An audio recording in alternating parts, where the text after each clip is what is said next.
โอ้เดี๋ยวแล้วพี่น้อง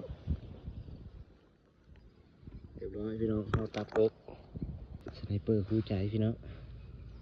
นี่สไนเปอร์เราสไนเปอร์คู่ใจพี่น้องเอาไปแล้วแต้มนึงบรรยากาศยามมื้อเช้าพี่น้องเป็นกำลังหึ่นนะพี่น้องโอ้แอนโคตรหลายเลยจวดพี่น้องเอาไป1 แต้มเช้ามานี่จวดไปลุยต่อสไนเปอร์คู่ใจพี่น้องเรียบร้อยนกอย่างวะเยอะตัวใดพี่น้องใส่นกเยียงโมงเปิดให้ตูงลางรถมันพี่น้องมาได้แล้วพี่น้องมาได้แล้วพี่น้องวันนี้ก็2 แต้มพี่น้องแต้มที่ 2จวดได้แล้วพี่น้องจวดได้แล้วยิงตกแล้วแต่มีเจ้าว่ามันสิตายบ่นี่ยิงตกได้แล้วพี่น้องจวดได้แล้ว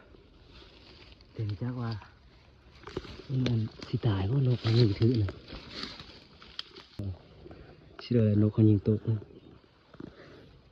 เดี๋ยวพี่น้องเจอแล้ว3 แต้มเลยพี่น้อง3 แต้มเลยมันสไนเปอร์ยิงพี่น้องมาแล้ว3 แต้มพี่น้องแต้มที่ 3เห็นนกกดพี่น้องยิงมีท่านนกกดยิงมีท่านพี่น้องอยู่น้ำนี่นะบนเขาลงมานั้นมีน้ำได้พี่น้อง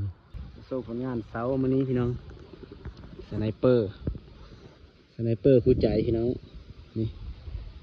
สไนเปอร์ยืดยิงเขาโซ่ผลงานก่อนพี่น้อง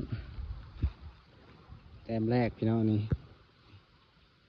แต้มแรกพี่น้องนกเฉียนแว่นแต้มที่ 2พี่น้องนี่3 แต้มนี่พี่น้องแต้มที่ 3อันนี้นี่แต้มที่ 3พี่น้องจักนกพี่เลยนี่กันมีจักซื้อมันพี่น้อง3 แต้มเบาๆพี่น้องเสาร์มื้อนี้ว่านนี้เขาก็ได้3 แต้มพี่น้องว่านนี่นะอันนี้แต้มที่ 1นกเฉียนแว่นน้องพี่น้องอันนี้นะแต้มที่ 2นี่พี่น้องแต้มที่ 2นกล่างค่าพี่น้องแต้มที่ 3แม่นจักนกปิระบุมันจักซื้อมัน สีอ้อเท่าพี่น้อง3 แต้มพี่น้องนี่นะสไนเปอร์อันนี้